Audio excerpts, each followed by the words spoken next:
ہرقل شاہ روم نے ابو سفیان سے کہا، میں نے تم سے پوچھا تھا کہ اس رسول کے ماننے والے بڑھ رہے ہیں یا گھٹ رہے ہیں؟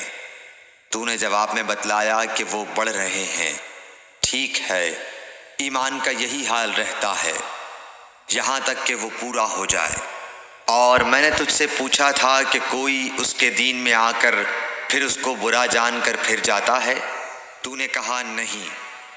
اور ایمان کا یہی حال ہے، جب اس کی خوشی دل میں سما جاتی ہے تو پھر اس کو کوئی برا نہیں سمجھ سکتا۔ صحیح بخاری حدیث نمبر 51۔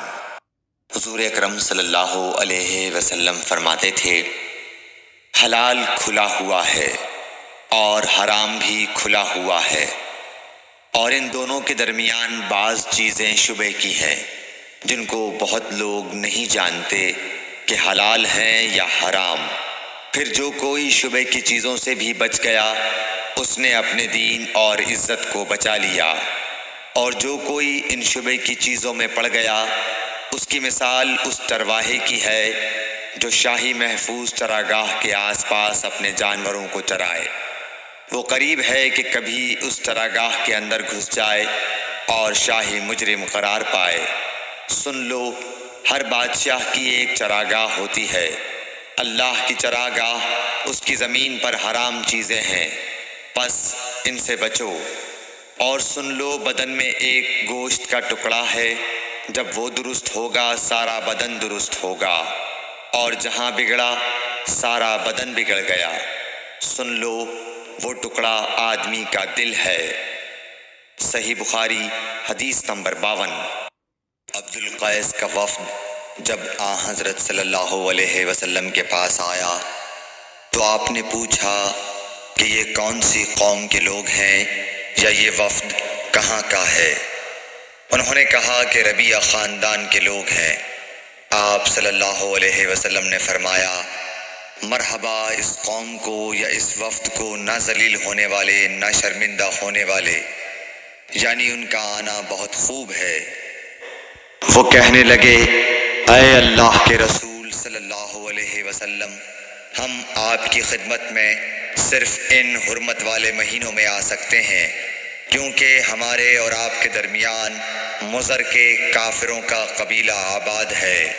پس آپ ہم کو ایک ایسی قطعی بات بتلا دیجئے جس کی خبر ہم اپنے پچھلے لوگوں کو بھی کر دیں جو یہاں نہیں آئے، اور اس پر عمل درآمد کر کے ہم جنت میں داخل ہو جائیں۔ اور انہوں نے آپ سے اپنے برتنوں کے بارے میں بھی پوچھا۔ آپ صلی اللہ علیہ وسلم نے ان کو 4 باتوں کا حکم اور 4 قسم کے برتنوں کو استعمال میں لانے سے منع فرمایا۔ ان کو حکم دیا کہ ایک اکیلے خدا پر ایمان لاؤ۔ پھر آپ صلی اللہ علیہ وسلم نے پوچھا کہ جانتے ہو ایک اکیلے اللہ پر ایمان لانے کا مطلب کیا ہے؟ انہوں نے کہا کہ اللہ اور اس کے رسول ہی کو معلوم ہے۔ آپ نے فرمایا کہ اس بات کی گواہی دینا کہ اللہ کے سوا کوئی معبود نہیں، اور یہ حضرت محمد صلی اللہ علیہ وسلم اس کے سچے رسول ہیں، اور نماز قائم کرنا اور زکوٰۃ ادا کرنا اور رمضان کے روزے رکھنا، اور مال غنیمت سے جو ملے اس کا 5واں حصہ مسلمانوں کے بیت المال میں داخل کرنا، اور 4 برتنوں کے استعمال سے آپ صلی اللہ علیہ وسلم نے ان کو منع فرمایا، سبز لاکھی مرتبان سے اور کدو کے بنائے ہوئے برتن سے، لکڑی کے کھودے ہوئے برتن سے اور روغنی برتن سے، اور فرمایا کہ ان باتوں کو حفظ کر لو اور ان لوگوں کو بھی بتلا دینا جو تم سے پیچھے ہیں اور یہاں نہیں آئے ہیں۔ صحیح بخاری حدیث نمبر 53۔ حضرت صلی اللہ علیہ وسلم نے فرمایا، عمل نیت ہی سے صحیح ہوتے ہیں یا نیت ہی کے مطابق ان کو بدلہ ملتا ہے، اور ہر آدمی کو وہی ملے گا جو نیت کرے گا۔ پس جو کوئی اللہ اور اس کے رسول کی رضا کے لیے ہجرت کرے اور اس کی ہجرت اللہ اور اس کے رسول کی طرف ہوگی، اور جو کوئی دنیا کمانے کے لیے یا کسی عورت سے شادی کرنے کے لیے ہجرت کرے گا تو اس کی ہجرت انہی کاموں کے لیے ہوگی۔ صحیح بخاری حدیث نمبر 54۔ حضرت صلی اللہ علیہ وسلم نے فرمایا، جب آدمی ثواب کی نیت سے اپنے اہل و عیال پر خرچ کرے پس وہ بھی اس کے لیے صدقہ ہے۔ صحیح بخاری حدیث نمبر 55۔ حضرت صلی اللہ علیہ وسلم نے فرمایا، بے شک تو جو کچھ خرچ کرے اور اس سے تیری نیت اللہ کی رضا حاصل کرنی ہو تو تجھ کو اس کا ثواب ملے گا، یہاں تک کہ اس پر بھی جو تو اپنی بیوی کے منہ میں ڈالے۔ صحیح بخاری حدیث نمبر 56۔ جریر بن عبداللہ رضی اللہ تعالی عنہ نے کہا کہ حضرت صلی اللہ علیہ وسلم سے میں نے نماز قائم کرنے اور زکوٰۃ ادا کرنے اور ہر مسلمان کی خیر خواہی کرنے پر بیعت کی۔ صحیح بخاری حدیث نمبر 57۔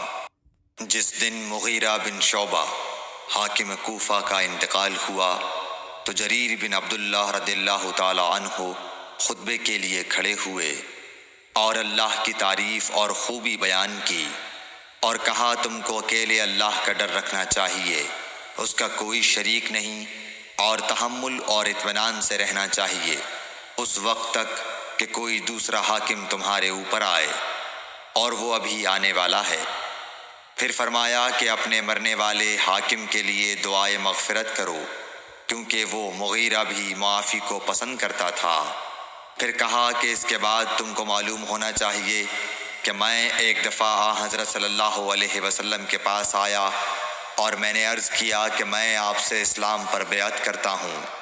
آپ نے مجھ سے ہر مسلمان کی خیر خواہی کے لیے شرط کی، پس میں نے اس شرط پر آپ سے بیعت کر لی۔ پس اس مسجد کے رب کی قسم کہ میں تمہارا خیر خواہ ہوں۔ پھر استغفار کیا اور ممبر سے اتر آئے۔ صحیح بخاری حدیث نمبر 58۔